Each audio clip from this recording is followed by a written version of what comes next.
I'm at the Chernobyl nuclear power station in Ukraine, and behind me is reactor number 4, which was the scene of the world's worst nuclear accident back in April 1986. Now, in the months after the explosion, the reactor was given an emergency covering of concrete, but in the decades since then, that started to corrode and has been in danger of collapse.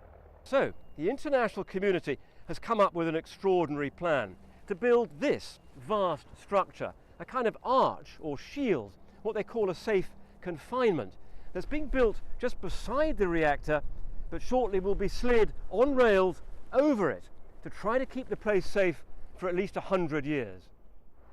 This is one of the rails the structure will roll along when it's ready to be moved into position. Now, to come this close, I've had to put on safety equipment, but it gives me the chance to show you a couple of features. Up above me, you can see this tangle of girders. That's part of a double skin the structure will have to help control temperature and humidity. And if you look at the end wall, that rather strange shape, that's actually designed to slide over the reactor building and provide a tight fit.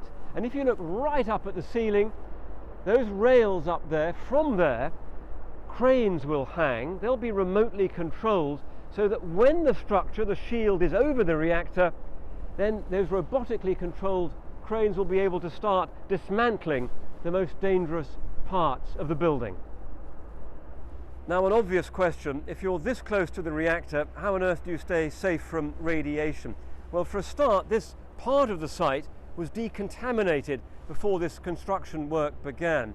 And then a protective wall was built between this site and the reactor. And that reduces any radiation received by people here. If you worked a normal shift here for about a year, you'd receive the equivalent dose you get from a chest X-ray.